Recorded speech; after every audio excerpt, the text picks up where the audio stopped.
갈라디아서 1장 1절부터 10절 우리가 같이 하나님 말씀 봉독하도록 하겠습니다. 갈라디아서 1장 1절부터 10절입니다. 제가 가진 성경 신약성경 302쪽에 있습니다. 갈라디아서 1장 1절부터 10절입니다. 다 찾으신 줄 알고 같이 한 목소리로 봉독하도록 하겠습니다. 사람들에게서 난 것도 아니요 사람으로 말미암은 것도 아니요 오직 예수 그리스도와 그를 죽은 자 가운데서 살리신 하나님 아버지로 말미암아 사도된 바울은 함께 있는 모든 형제와 더불어 갈라디아 여러 교회들에게 우리 하나님 아버지와 주 예수 그리스도로부터 은혜와 평강이 있기를 원하노라. 그리스도께서 하나님 곧 우리 아버지의 뜻을 따라 이 악한 세대에서 우리를 건지시려고 우리 죄를 대속하기 위하여 자기 몸을 주셨으니 영광이 그에게 세세토록 있을지어다. 아멘. 그리스도의 은혜로 너희를 부르신 이를 이같이 속히 떠나 다른 복음을 따르는 것을 내가 이상하게 여기노라. 다른 복음은 없나니 다만 어떤 사람들이 너희를 교란하여 그리스도의 복음을 변하게 하려 함이라. 그러나 우리나 혹은 하늘로부터 온 천사라도 우리가 너희에게 전한 복음 외에 복음을 전하면 저주를 받을지어다. 우리가 전에 말할 뿐이와 내가 지금 다시 말하노니 만일 누구든지 너희가 받은 것 외에 다른 복음을 전하면 저주를 받을지어다. 이제 내가 사람들에게 좋게 하랴 하나님께 좋게 하랴 사람들에게 기쁨을 구하랴 내가 지금까지 사람들의 기쁨을 구하였다면 그리스도의 종이 아닙니다. 아멘. 예, 갈라디아서 강의를 오늘부터 시작을 합니다. 근데 갈라디아서 강의를 한다는 것이 무슨 목적으로 하는지에 대해서 다시 한번 언급을 하고 나가도록 하겠습니다. 우리가 지난 한 달 동안 구원에 대해서 다시 생각해보자 라는 주제로서 4주 동안 이야기를 했습니다. 그래서 2주 동안에는 구원이 무엇인지에 대한 구원의 개별성이라는 부분에 좀 더 초점을 맞췄었다면 남은 2주 동안은 구원이 공동체로서 어떻게 부름받은 것인지에 대해서 개별성과 공동체성을 두 가지를 동시에 강조를 했었습니다. 그렇기 때문에 구원의 개별성과 공동체성을 다른 표현으로 한다면 이렇게 말씀드릴 수 있을 것입니다. 개별성은 자유, 그리고 공동체성은 한몸 이룬, 이렇게 말할 수 있다는 것입니다. 즉 구원이라는 것은 우리가 어떻게 하나님으로 인하여 주 예수 그리스도로 인하여 자유를 얻게 되었는가에 대한 이야기를 다루는 것입니다. 그리고 또한 공동체성으로서 구원의 또 다른 부분을 이루고 있는 것은 무엇이냐면 자유함을 얻은 각 개인 개별성을 가진 인격들이 어떻게 한 몸으로 속할 수 있는가에 대한 것을 얘기하는 것이 또한 구원입니다. 그렇기 때문에 구원은 개별적인 것이기도 하지만 동시에 공동체적인 것입니다. 그러니까 이것은 되게 어떻게 보면 언밸런스하고 말이 안 되는 것을 얘기한다라고도 말할 수 있을 것입니다. 어떻게 개인을 얘기하면서도 공동체를 얘기하나요? 자유를 얘기하면서도 어떻게 한 몸에 속하는 것에 대해서 이야기할 수 있느냐. 근데 사도 바울이라든지 그리고 수많은 초대 그리스도인들은 이 구원의 자유와 또한 공동체, 자유를 가짐으로 인하여 한 몸이 이루는 서로 속한다, 서로 섬긴다. 이것에 대해서 이 두 가지를 강조하면서 이 두 가지를 잃지 않기 위해서 끊임없이 싸움을 해왔었습니다. 그것 가운데 가장 대표적으로 나타나는 것이 바로 갈라디아서입니다. 자유와 공동체성, 자유와 한몸 이룸인 것에 대해서 그것이 무엇인지에 대해서 굉장히 현실적인 문제를 가지고 쓰여진 서신이 바로 갈라디아서라는 것입니다. 그렇기 때문에 우리가 갈라디아서를 보면 특별히 4장 5장 1절에 이런 얘기가 있습니다. 그리스도께서 우리를 자유롭게 하려고 자유를 주셨으니 그러므로 굳건하게 서서 다시는 종의 멍에를 매지 말라. 이 말씀을 통해서 우리는 갈라디아서 사도를 쓴 사도 바울의 그 목적이 자유를 주었으니 그 자유를 이제는 가지고 있기 때문에 종의 멍에를 다시 매지 말라. 자유를 누려라 라는 것을 얘기하고 있다라는 것을 우리는 또 볼 수 있습니다. 또한 공동체성에 대해서 어디를 본문을 통해서 알 수 있냐면 6장 1절부터 2절을 보면 이렇게 얘기합니다. 형제들아 사람이 만일 무슨 범죄한 일이 드러나거든 신령한 너희는 온유한 심령으로 그러한 자를 바로잡고 너 자신을 살펴보아 너도 시험을 받을까 두려워하라. 그러면서 너희가 짐을 서로 쥐라. 그리하여 그리스도의 법을 선취하라 라고 얘기를 하고 있습니다. 즉 짐을 지라는 겁니다. 서로 한 몸 이루는 것에 대한 짐을 너희가 질 수 있어야 한다. 즉 자유와 한 몸 이루는 것에 대한 그 밸런스를 여기서 다시 한번 강조하고 있다는 것입니다. 그래서 특별히 갈라디아서 1장부터 3장까지 통해서 율법과 복음의 관계, 이신칭의 이런 수많은 얘기들이 결국 궁극적으로 뭘 얘기하느냐, 우리가 받은 구원이 무엇인가를 다시 한번 온전히 생각해 보라라는 것으로 그것을 얘기하고 있다라는 것. 그렇기 때문에 교회됨, 구원받음, 이것을 이야기함에 있어서 이만한 서신서도 없다라고 말씀을 드릴 수 있을 것이고요. 그렇기 때문에 갈라디아서 1장 1절부터 10절을 통해서 구원이 도대체 무엇인지, 그리고 그것을 끝까지 지키기 위해서 사도 바울이 싸웠던 것이 무엇인지를 좀 같이 돌이켜 보도록 하겠습니다. 그래서 갈라디아서 1장 1절부터 5절부터 보면 먼저 기본적인 인사가 나옵니다. 사도 바울이 이제 인사하는 것이 보인다라는 거죠. 이것은 그 당시에 쓰여졌던 전형적인 편지의 양식입니다. 그리고 그 당시에 많은 사람들이 주고받는 어떤 인사였다는 거죠. 근데 재밌는 거는 이런 얘기가 있습니다. 오직 예수 그리스도와 그를 죽은 자 가운데서 살리신 하나님 아버지로 말미암아 사도된 나 바울은이라고 얘기하고 있다는 것입니다.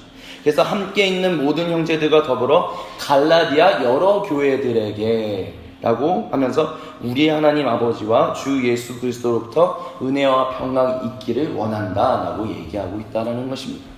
그래서 이 갈라디아 교회라는 게, 갈라디아서라는 게 갈라디아 교회 하나를 얘기하는 것이 아니라 갈라디아 지역에 있는 여러 교회들에게 쓴 서신서, 즉 돌려보는 회람용 편지였다라는 것을 이 본문을 통해서 알 수 있습니다.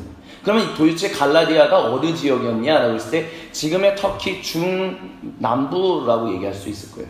그래서 이제 사도행전을 보면 사도 바울이 제1차 전도 여행을 가면서 지나갔던 더베, 이고니온, 루스트라, 이 세 군데가 갈라디아에 있는 교회 공동체들이다라고 말씀드릴 수 있을 것입니다.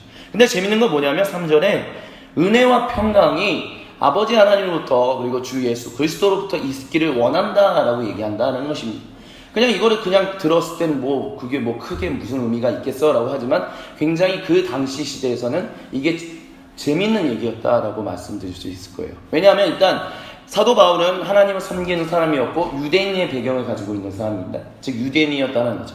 유대인 배경을 가지고 있는 그리스도인들 중에는 정말 예루살렘에서 살았던 진짜 유대인이 있고요. 이 로마 제국 전역에 흩어져서 살고 있는 헬라파, 즉 그리스 배경을 가지고 있는 유대인들이 있어요. 근데 예루살렘에서 사는 본토 유대인들도 있고 헬라파 유대인의 배경을 가지고 있는 그리스도인들이 있었는데, 유대인들은 기본적으로 은혜와 평강이 누구로부터 오냐면 하나님 아버지로부터 온다라고 항상 얘기를 했습니다. 즉 다른 거를 붙이지 않았어요. 예수 그리스도 이런 걸 붙이지 않았다는 거예요. 즉 하나님 아버지와 우리를 이끌어내었던 모세로부터 은혜와 평강이 있다. 하나님 아버지와 그리고 우리에게 마지막으로 예언했던 위대한 선지자, 위대한 예언자 엘리야와 또는 뭐 말라기와 함께 은혜와 평강이 있다. 이런 식의 얘기를 하지 않았다는 거예요. 이 당시 1세기 유대인들이 모세의 율법을 지키는 것에 대해서 굉장히 중요하게 생각하고 그것을 강조해왔지만 은혜와 평강이 누구로부터 오냐라고 했을 때 모세로부터 온다라고 얘기하지 않았어요. 즉 철저하게 유의신적인 사상을 가지고 유의신론을 가지고 그들은 모든 은혜와 평강은 하나님으로부터 온다라는 고백을 하고 있었던 사람들입니다. 그리고 여기서 말하는 은혜와 평강이라는 단어의 그리스 단어는 에이레네라는 단어인데, 이 에이레네를 번역한 히브리어는 무엇이냐면 바로 샬롬입니다. 샬롬이라는 말은 단순히 우리가 내가 아무리 주변에서 힘들고 어렵게 해도 나 평안해, 나 아무 문제 없어, 이런 어떤 마음의 내적 평화만을 얘기하는 것이 아니에요. 샬롬이라는 것은 궁극적으로 뭐냐면 이 땅에 더 이상 눈물도 없고 고통도 없고 아픔도 없고 아무것도 없는 하나님이 주시고자 하시는 진정한 평화와 진정한 사랑이 넘쳐나는 모든 것을 가리켜서 샬롬이라고 얘기를 했었어요. 즉 우리의 내면만 편안한 것이 아니라 우리의 외부적인 모든 상황들이 항상 평안하고 항상 정의롭고 더 이상 불평등이나 불정의한 일, 정의롭지 못한 일이거나 이런 일이 없는 진정으로 하나님이 다스리시는 그 세상이 바로 샬롬의 세상, 평화다라고 얘기했다는 거죠. 그 말이 지금 에이레네로 번역돼서 지금 여기에 쓰여지고 있다는 것입니다. 근데 지금 유대인 배경을 가지고 있는 사도 바울은 아버지 하나님으로부터만 나온다고 하지 않고 주 예수 그리스도로부터 동시에 은혜와 평강이 너에게 있기를 원한다라고 얘기하고 있습니다. 이미 여기서부터 그는 유대인의 사상으로부터 무엇인가 바뀐, 무엇인가 갱신된 사고 과정을 지금 가지고 있다는 것을 우리는 이해할 수 있습니다. 그리고 또 하나 얘기할 수 있는 것은 무엇이냐면 이 당시 시대가 로마 제국이었다는 거예요. 평강이라는 말, 은혜라는 말, 이 은혜와 평강이 있다는 것은 누구로부터 오냐라고 얘기했었을 때 로마 제국에 살고 있던 사람들은 다 황제로부터 온다라고 얘기를 했어요. 즉 평강이라는 말, 에이레네라는 말을 주는 사람이 누구냐? 황제다였다는 거예요. 황제가 주는 거예요. 그래서 이 당시에 1세기, 이 당시부터 한 2, 3세기까지 5명의 왕을 거치면서 이제 세계사를 공부하셨던 분들은 기억나시겠지만 팍스 로마나라는 얘기가 퍼져나가고 있었던 시기예요. 팍스 로마나라는 것은 로마의 평화라는 시기였어요. 더 이상 전쟁이 이제 영토가 막 확정되면서 전쟁이 어느 정도 그치고 이제 전쟁이 그쳤다. 이제 평화가 있는 시기다라고 얘기하는 게 바로 팍스 로마나, 로마의 평화 시기였다는 거죠. 그런데 그 평화를 준 사람이 누구냐? 바로 로마 황제였다라고 얘기를 하고 있었던 시기였다는 거죠. 그렇기 때문에 이렇게 얘기하는 것은 무슨 얘기냐면 로마 제국의 황제만이 줄 수 있는 평화를 지금 그 황제가 주는 것이 아니라 하나님 아버지, 유대인들이 믿고 있는 그 하나님 아버지뿐만이 아니라 뭔가 좀 다르게 갱신된 예수님이라는 십자가에서 죽은 정치적으로 처형당한 그 사람부터 온다라는 얘기를 하고 있다라는 거예요. 이 얘기는 특별히 그 당시에 팍스 로마나가 어떻게 지켜졌는지에 대해서 이해하면 이게 얼마나 위험한 얘기였는지에 대해서 여러분이 이해할 수 있을 것입니다. 로마의 평화가 지켜지는 것은 무엇이었냐면 단 하나였어요. 너희가 즉 이 당시에 이 갈라디아의 교회들은 로마의 식민지였습니다. 로마 본토가 아니에요. 이탈리아 반도가 아니에요. 터키라는 지역이라는 거죠. 여기에서 이 사람들은 전쟁을 막 하다가 패배해서 결국은 노예가 되고 어떤 그런 식민지 사람들이 된 사람들입니다. 그렇기 때문에 로마 제국의 사람들이 군병들이 왔어요. 그래서 이렇게 얘기하는 거예요. 이제부터 평화가 이루어졌다. 그렇기 때문에 너희가 로마 제국의 황제한테 순종한다면, 로마 제국의 황제가 얘기하는 것을 다 지킨다면 너희가 목숨을 잃지 않을 거야. 너희가 두려운 일을 당하지 않을 거야. 하지만 만약에 반역한다면, 대든다면 이 위대한 로마 제국의 병정들이, 군단들이 너희를 다 쓸어버릴 거야 라는 어떤 위협이 있었다는 거죠. 지금 무엇이냐? 팍스 로마나 로마의 평화가 지켜지는, 평강이 주어지는 일은 무엇이냐? 너희가 로마에 순종하고 복종할 때 그 평화가 이루어진다라고 얘기하고 있었다는 거예요. 다른 말로 한다면 공포에 입각한 평화가 지켜지고 있었다는 거예요. 너희가 따르면 평화고 너희가 따르지 않으면 죽음이다라는 얘기를 하고 있었다는 시기였다는 거죠. 그렇게 평강이라는 것은 무엇이냐면 그 세워져 있는 높은 로마 제국의 황제의 그 동상에 가서 절을 하는 거예요. 그 황제를 섬기는 거예요. 아, 황제가 진짜 위대한 사람이다 하는 거예요. 공포에 눌려서 막 마음을 다하여 기뻐하면서 그런 게 아니라 억지로 따라가는 거예요. 그것이 이 얘기하는 은혜와 평강이라는 단어가 쓰여졌던 그 당시 상황 가운데서 지금 사도 바울은 은혜와 평강은 저 로마 제국의 황제, 공포에 입각하여 너희를 철권 통제하는, 너희를 죽음을 가지고 너희를 협박하고 위협하는 저 로마 제국의 황제로부터 오는 것이 아니라 하나님 아버지와 주 예수 그리스도, 십자가에서 죽은 그 예수 그리스도부터 오고 있다라고 얘기하고 있다라는 거예요. 한마디로 로마 제국의 황제를 무시하고 있는 거예요. 알려졌다가는 바로 십자가에 매달려서 죽을 수밖에 없는 위험한 반역적인 얘기를 하고 있다는 겁니다. 근데 이렇게 얘기하는 이유는 왜 그렇게 얘기했느냐라고 했을 때 그게 바로 4절과 연관된다라고 얘기할 수 있을 거예요. 4절에 그리스도께서 하나님 곧 우리 아버지의 뜻을 따라 이 악한 세대가 뭡니까? 이 당시 로마 제국만 놓고 본다면 공포로 통치하는 거예요. 공포로 사람을 억지로 끌어가게 하는 거예요. 공포로 너는 나를 따라, 안 그러면 너 죽어, 나고 안 그러면 너 고통당해, 이런 세상을 악한 세대라고 얘기했는데, 이 악한 세대에서 우리를 건지시려고, 즉 더 이상 죽음의 공포, 그런 통권, 어떤 철권 통치, 우리를 협박하고 우리를 억압하는 그 모든 것으로부터 우리를 자유하게 하시고자 우리 죄를 대속하기 위하여 자기 몸을 주셨다라고 지금 사도 바울이 얘기하고 있다는 겁니다. 즉 예수님이 십자가에서 죽으신 것이 우리를 자유하게 하셨다라는 얘기를 하고 있다라는 거예요. 자, 그리고 그렇게 얘기할 수 있는 이유는 하나, 여기는 나오지 않지만 그것은 예수님이 부활했기 때문에. 예수님이 부활했다는 얘기가 무엇이냐? 죽음이라는 것을 이겼다는 거예요. 철권 통치, 이 공포에 입각한 통치, 이런 팍스 로마나가 도대체 어떤 것부터 나오냐? 궁극적으로는 죽음에 대한 공포를 심어주는 것부터 나오는 거예요. 궁극적으로 넌 죽을 거야. 너는 죽게 되고 비참하게 죽을 거야. 이 죽음에 대한 공포에서 지금 나온다는 거예요.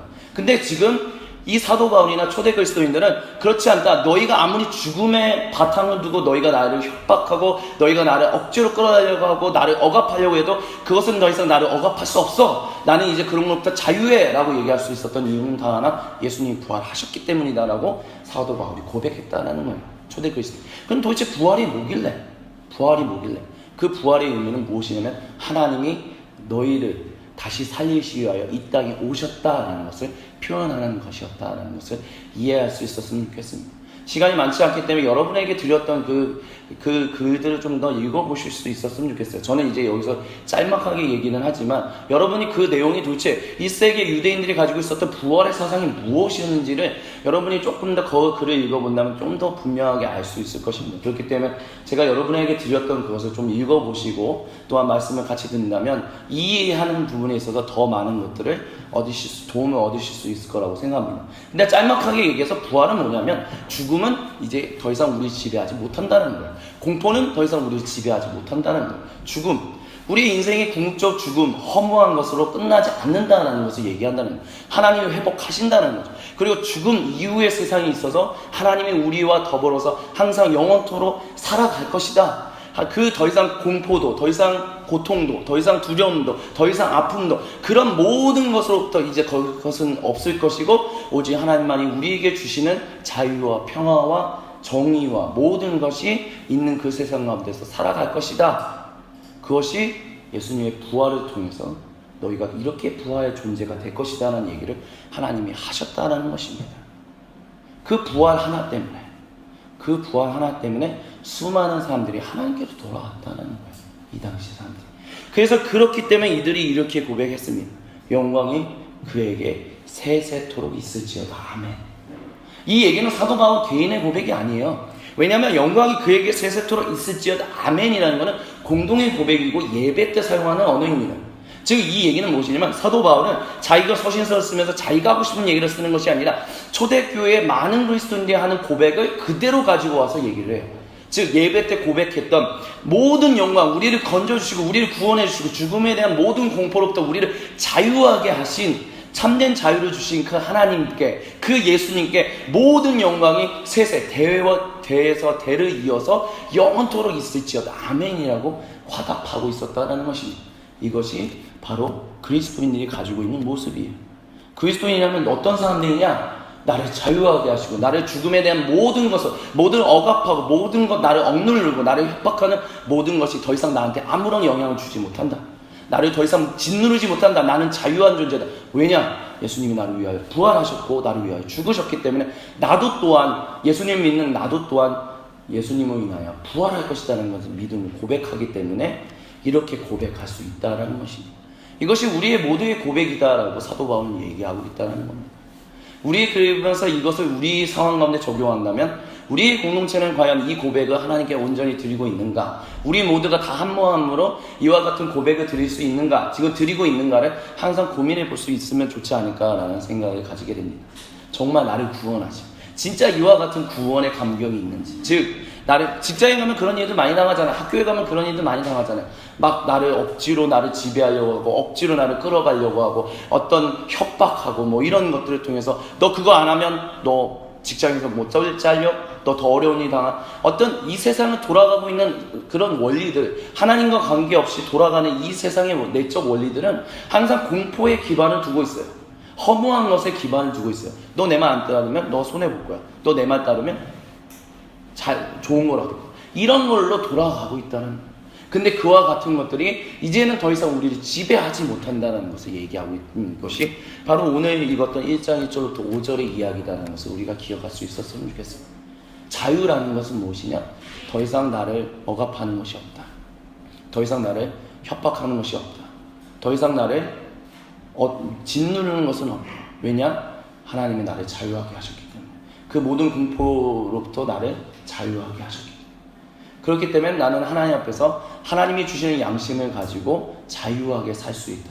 기뻐하며 살 수 있다. 라고 얘기하는 그 고백이 지금 우리에게 있는가를 우리가 좀 돌이켜 보아야 하지 않는가. 저는 그렇게 믿음으로 저와 우리 모두에게 권면을 좀 드리고 싶습니다. 근데 그러면서 6절부터 10절에 이렇게 얘기를 하고 있어요. 그리스도의 은혜. 전적인 은혜로 이렇게 우리가 자유함을 얻게 됐다는 거예요. 전적인 은혜로 더 이상 죽음의 공포라든지 뭐 이런 것으로부터 이제는 더 이상 짓눌리지 않게 되었다라는 그 은혜로 이제 우리를 부르셨다는 거예요. 근데 이렇게 부르신 우리가 속히 떠나 다른 복음을 따르는 것이 참 내가 이상하다라고 사도 바울이 얘기를 하고 있어요. 그래서 여기서 7절에 얘기합니다. 다른 복음은 없다. 다만 어떤 사람들이 너희를 교란하여 그리스도의 복음을 변하게 하려 합니다. 라고 얘기를 하고 있습니다. 그럼 여기서 말하고 있는 다른 복음은 무엇이냐라고 했을 때 우리가 지금 읽었던 1장 1절부터 10절에는 구체적으로 나타나지 않아요. 2장 정도로 넘어가야만 다른 복음이 무엇인지에 대해서 조금씩 얘기를 합니다. 그렇기 때문에 다른 복음에 대한 것은 구체적인 것은 우리가 2장을 나눌 때 나누겠지만 중요한 것은 무엇이냐? 우리를 살리신 그 복음이 그 기쁜 소식을 우리가 떠나서 다른 것이 마치 우리를 기쁘게 하는 소식인 것처럼 우리가 그 갈라디아에 있는 그리스도인들의 귀를 기울이고 있는데 그것은 다른 우리를 기쁘게 하는 소식이 아니라 변질된 것이고 왜곡된 것이다라고 지금 사도 바울이 얘기하고 있다는 것입니다. 그러면 여기서 우리가 먼저 생각해 볼 것은 이거예요. 도대체 이 갈라디아의 그리스도인들이 가지게 된 복음이라는 게 뭐냐는 거예요. 방금 전에 말씀드렸던 것처럼 이건 자유하게 했다라는 것이 바로 복음이었다라고 했어요. 그러면 도대체 이방인, 특별히 갈라디아의 그리스도인들은 이방인 배경을 가지고 있었던 그리스도인이거든요. 이들이 받아들였던 자유가 무엇인가라는 걸 했을 때 두 가지라고 말씀드릴 수 있을 거예요. 첫 번째는 이들이 그러니까 하나님을 정말 사랑하고 싶은 사람인데, 그래서 하나님을 정말 따르고 싶은 사람인데 어떤 유대인들이 가지고 있는 것들 때문에 하나님을 따르지 못한 것으로부터 자유하게 된 것이다 라고 말씀을 드릴 수 있을 것입니다. 이거를 이해하지만 다음과 같은 이야기를 좀 기억하셔야 합니다. 이 당시에는 하나님 경외자라는 사람들이 굉장히 많았었어요. 즉 무엇이냐? 이방인으로서 하나님을 경외하는 사람들이 많았다는 거예요. 근데 하나님을 경외하긴 경외하는데 유대인은 되지 않았어요.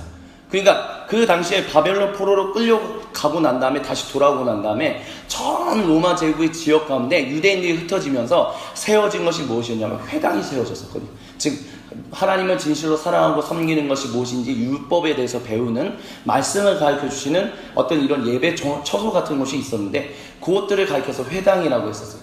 그래서 이제 그리고 또한 성경이 히브리어에서 로마 제국의 공식적인 언어인 그리스 언어로 번역된 것이 있었어요. 그러니까 이제 그 이방인들이 아주 자유롭게 하나님 말씀이 무엇인지를 듣는 일들이 있었다는 거예요. 그런데 그 말씀을 듣다 보니까 이방인들이 말이 되는 것 같아요. 저 하나님이라는 분이 계신 것 같고 그 하나님이라는 분이 우리를 살리시는 것 같고 정말 우리를 지으신 정말 참 그분인 것 같아 라는 고백들이 나타나기 시작했다는 거예요. 즉 회당에 유대인들만 있는 것이 아니라 하나님을 경외하는 이방인들도 있었다는 거예요. 근데 이 하나님을 경외하는 사람들이 유대인이 되지 않았어요. 그럼 왜 그렇게 되지 않았냐? 역사학자들은 두 가지 이유를 들어요. 첫 번째는 할례를 받는 것에 대한 두려움이 있었어요. 즉 자기의 어떤 남자에게 있어서 가장 중요한 어떤 생식기의 표피를 벗겨내는 것이 두려웠다는 거예요. 이러다가 괜히 갑자기 삼쳐 나가지고 내가 덧나가지고 죽으면 어떻게 살 수도 없으니까 그것에 대한 두려움이 있었어요. 근데 이것에 대한 두려움보다 이 하나님을 경외하는 이방인들이 유대인이 되지 못했던 두 번째 이유, 더 큰 이유는 뭐였냐면 유대인이 된다는 것은 굉장한 각오를 해야 하는 것이었기 때문에 그런 거였었습니다. 그럼 뭘 각오해야 하느냐라고 했을 때 유대인이 된다는 것은 나는 더 이상 이방인들과 함께 하지 않는다는 것을 결심하는 거였었어요. 자, 유대인들이 하나님으로부터 나는 항상 거룩하게 소망합니다. 특별히 1세기의 유대인들은 하나님이 다시 돌아오는 것을 기다리고 기대하면서 살고 있었던 사람들이에요. 그렇기 때문에 하나님이 우리에게 다시 돌아오시면 우리가 이제 하나님이 주시는 샬롬, 평화와 정의와 공의가 넘치는 더 이상 공포나 두려움이 없는 완전한 그 세상에서 살아가게 될 것인데 그 세상에서 살아가게 되는 사람들이 있을 반면에 살아가지 못할 사람들이 있을 것이다 라고 유대인들은 생각했어요. 그래서 이미 하나님을 섬기지 않는 이방인들은 더 이상 그런 것도 없어요. 이미 이 사람들은 하나님부터 처벌받을 사람들이에요. 이방인들은 생각하지도 않았어요. 그러면 유대인들, 하나님이 거룩하게 부르신 모세의 후손인 이 이스라엘 자손의 유대인들 중에서도 하나님을 온전히 섬기는 사람들만, 즉 율법을 온전히 섬기는 사람들만, 그렇게 해서 거룩한 삶을 살아가는 사람들만 하나님이 다시 돌아오셨을 때 구원함을 받아서 거기서 하나님의 나라에서 평화를 누리면서 살 것이고, 아무리 유대인이라도 율법을 지키지 않는 사람들은 처벌받을 것이다 라고 생각하고 있었어요. 그렇기 때문에 유대인들, 특별히 바리새파에 있었던 사람들이 왜 그렇게까지 율법을 철저하게 지키려고 했는지에 대해서 이해할 수 있는 이유가 바로 여기에서 나옵니다.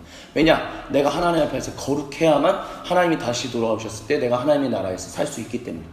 그리고 사도 바울도 바리새파였어요. 바리새파라는 말은 지금 우리말로 번역하면 분리주의자들이에요. 거룩한 삶을 살기 위해서는 세상과 분리되어야 한다고 생각하면서 살았던 사람이었어요. 그렇기 때문에 이 사도 바울도 유대인이었을 때는 내가 하나님 앞에서 거룩하게 살기 위해서는 분리되어야 한다고 생각했어요.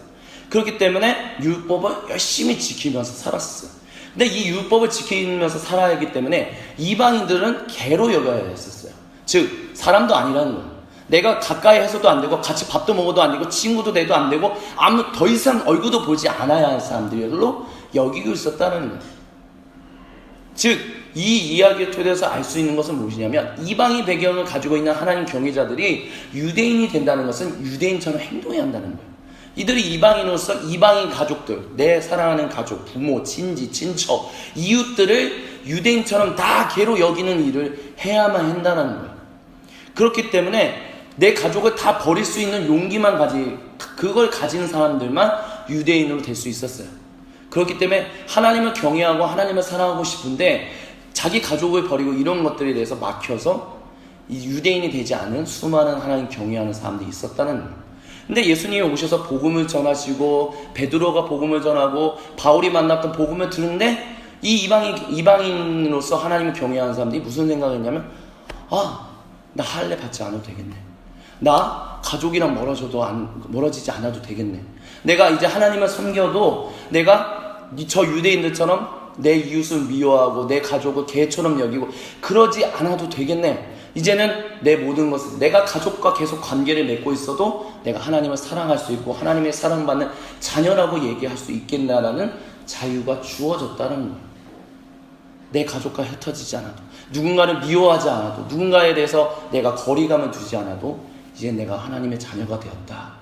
그렇기 때문에 이 이방인들에게는 하나님을 정말 섬기고 싶었지만 유대인의 어떤 율법으로서는 도저히 섬길 수 없고 나아가기 힘들었던 그 벽에 있었던 그 사람들이 이제는 그 벽이 없이 하나님께로 자유롭게 나갈 수 있는 그 복음이 주어졌다는 거예요. 그렇기 때문에 사도 바울이 그리스도의 은혜로 전적인 너희를 부르신 이것이 복음이다, 기쁜 소식이다 라고 지금 사도 바울이 얘기하고 있다는 거예요. 근데 이렇게 전적인 하나님의 은혜로 기쁜 소식을 받아들였던 너희가 갑자기 다른 복음에 귀를 기울이기 시작했다는 거예요.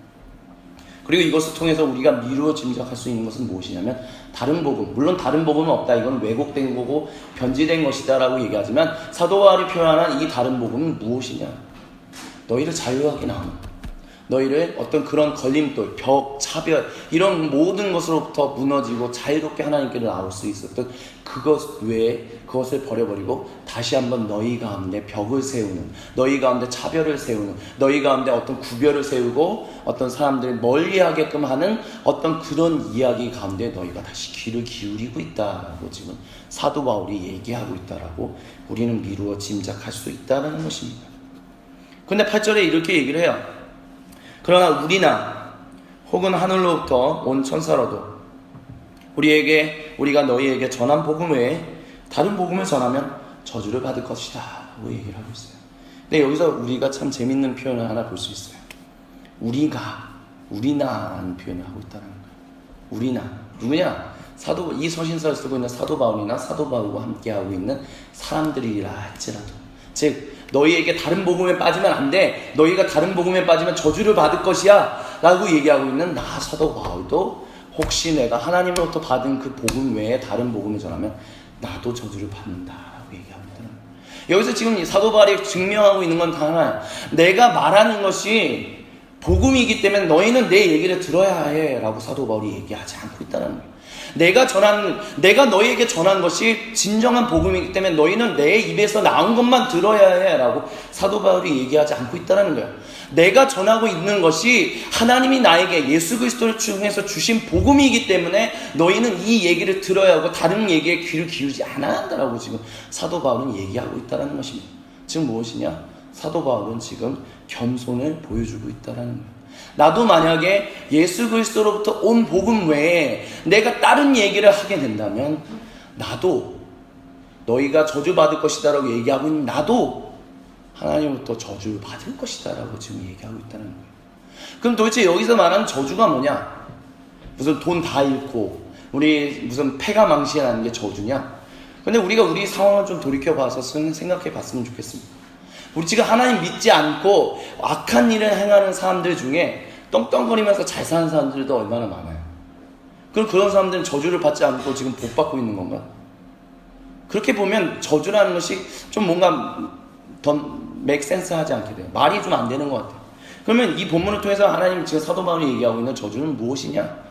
그것은 단순히 물질적으로 우리가 패가 망신하거나 우리가 무슨 뭐 인생이 완전히 뒤집어지거나 그것이 아니라 너희가 하나님부터 멀어지게 되는 것이 곧 저주다라는 것을 이야기하고 있다는 것을 기억할 수 있었으면 좋겠습니다. 즉 무엇이냐? 너희가 그 율법으로 인해서 어떤 유대인들이 가지고 있는 그 벽으로 인하여 하나님 복음 가운데로 나오지 하나님께로 나오지 못했던 그것이 이제는 예수 그리스도로 인하여 그 벽이 모든 것이 다 무너지고 자유롭게 누군가를 미워하지 않고 내 가족과 거리감을 두고 내가 내 가족을 내 사랑하는 이웃을 내가 사랑하는 친구들을 더 이상 괴로 여기지 않아도 즉 차별하지 않고 구별하지 않고 멀리하지 않아도 하나님께로 나올 수 있는 은혜를 얻었는데 그 복음을 얻었는데 만약에 그와 같은 일에서 벗어난다면 우리는 그렇게 전적인 은혜로 받게 된 그 은혜를 잃어버리게 된다.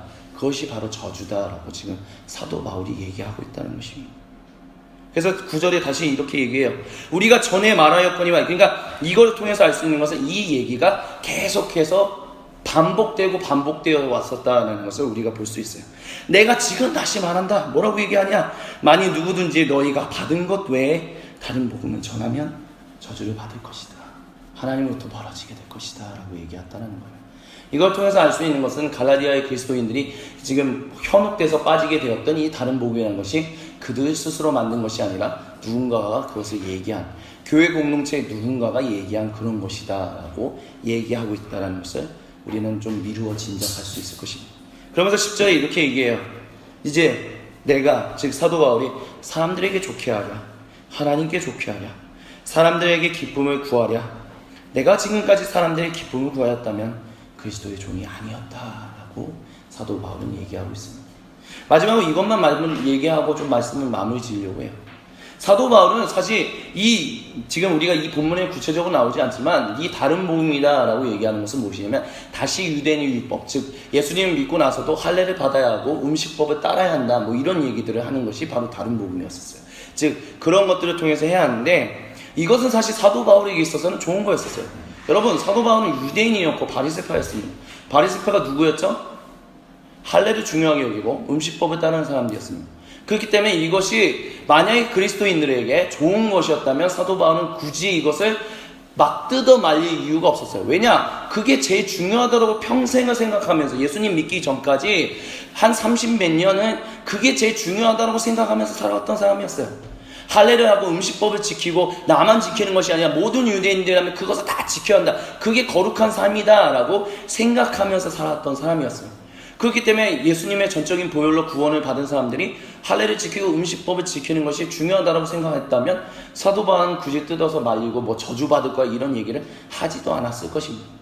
근데 그 할례나 음식법을 따르는 이 모든 것이 그리스도의 복음, 우리에게 주신 그 자유를 뒤집어버리고 흐지부지하게 만들 수 있는 것이기 때문에 내가 이것에 대해서 그렇지 않다, 저주를 받는다, 이것은 안 된다, 따르면 안 된다라고 지금 싸우고 있는 것을 볼 수 있어요. 즉 그리스도께서 주신 자유가 무엇인지에 대해서 사도 바울은 굉장히 열심히 싸우고 있다는 거예요. 하다못해 2장을 보면 베드로, 교회의 수장, 교회의 리더 중에 리더인 사도 베드로에게 대해서도 뭐라고 해요. 이것 때문에. 굳이 분쟁을 만들고 싶어서 이 얘기를 하고 있는 것이 아니라 사도 바울은 지금 이와 같은 복음이 베드로조차도 현혹돼서 빠졌던 이것이 예수님이 우리에게 주신 그 은혜, 그 사랑, 그 복음을 완전히 아무것도 아닌 무효화시켜버릴 수도 있는 것이기 때문에 그것에 대해서 사도 바울은 싸울 수밖에 없다는 얘기를 지금 하고 있다는 거예요. 즉 내가 하나님 이렇게 논쟁하는 것이 너희에게 안 좋은 그런 내 영광 이런 것이 아니라 너희가 사는 것이 곧 하나님 앞에서 영광이기 때문에 내가 이와 같은 일을 할 수밖에 없다라고 얘기하고 있다는 것입니다. 지금 무슨 얘기냐? 사도 바울은 갈라디아의 그리스도인들을 저주하고 싶어서 이런 얘기를 하는 게 아니라는 거예요. 너희도 왜 이렇게 잘못하고 있어? 너희도 왜 잘못 나가고 있어? 그러면 안 돼! 라는 식으로 갈라디아의 그리스도인들은 막 뭐라고 하고 지적하고 정죄하기 위해서 이 얘기하는 것이 아니라, 아니면 너희가 나의 얘기를 따르는 것이 곧 나의 영광이기 때문에 나 자신, 사도 바울을 위해서 너희에게 이와 같은 얘기를 하는 것이 아니라, 너희가 다른 복음에 빠지지 않고 오직 예수님만 사랑할 수 있다면, 오직 예수님만 따라갈 수 있다면, 그것이 곧 하나님 아버지와 우리를 위하여 죽으시고 부활하신 예수 그리스도에게 영광이기 때문에 내가 이와 같은 일을 하고 있다라고 사도 바울은 얘기하고 있다라는 것입니다. 여러분이 잘 사는 것이 곧 하나님께 영광이다라는 얘기를 하고 있다는 거예요. 이것을 우리에게 적용한다면 이렇게 얘기할 수 있을 것입니다. 여러분 한 분 한 분 잘 되는 것이, 여러분 한 분 한 분이 하나님의 복음 가운데서 더 깊어지고 그리스도의 장성한 분량에까지 이르러 하나님이 원하시고 기뻐하시는 삶을 사는 것이 하나님께 영광이라는 거예요. 그렇기 때문에 지금 우리가 여기서 설교를 듣고 있고 성도의 교제를 나누고 있고 하나님 말씀을 나누는 이유가 바로 그거예요. 제가 여기서 설교할 때 제가 그런 얘기 할 때 있었잖아요. 무슨 제 영광을 위해서 여기서 복음을 전하냐? 아니요. 이 얘기가 바로 이거라는 것입니다. 제 영광을 위해서 여러분이 잘 되는 게, 내 말을 잘 들어주니까, 내 말 잘 들어달라고 여기서 설교하는 것이 아니라는 거예요. 여러분 한 분 한 분이 주님 안에서 잘 되는 것이 하나님께 영광이기 때문에, 그것이 하나님이 원하시고 기뻐하시는 일이기 때문에 제가 여기 있어서 복음을 증거하는 것이고, 여러분이 성도의 교제를 나누고 하나님 앞에서 권면하고 하나님 앞에서 사랑하고 하나님 앞에서 같이 서로를 위해서 기도하는 것도 바로 그것이다 라고 지금 사도 바울은 얘기하고 있다는 것입니다. 그렇기 때문에 우리는 한 몸이 이루어야만 합니다. 왜 한 몸이 이루어야 하냐? 여러분 한 분 한 분 잘 되는 것이 하나님 앞에서 복이고, 그것이 궁극적으로 하나님께 영광이요 주님의 몸된 교회 공동체의 복이기 때문에 우리는 한 몸이 이루는 것에 대해서 사도 바울은 끊임없이 강조하고 있다는 거예요. 나 바울은이라고 얘기하지 않고 지금 계속해서 궁극적으로 계속 우리라고 강조하는 이유가 바로 그것이다라는 것입니다. 그렇기 때문에 사랑하는 성도님들이 아니라 사랑하는 우리 새벽 이슬 같은 청년 여러분 한 분 한 분이 진실로 주님 앞에서 항상 잘 되길 소망하고, 여러분이 월요일, 화요일, 수요일, 목요일, 금요일, 토요일, 주일 모든 순간순간이 하나님 앞에서 항상 잘 되길 소망합니다. 그 이유는 단 하나, 내 기쁨이 아니라, 내 영광이 아니라, 여러분의 기쁨과 여러분의 영광이 아니라 하나님께 영광이기 때문에. 물론 여러분에게 기쁨이 있죠. 내게도 기쁨이 있죠. 하지만 가장 1차 원인은 하나님께 영광이기 때문에 여러분이 잘 되기를 소망합니다. 그리고 우리 안에 그와 같은 나눔이 계속 있었으면 좋겠어요.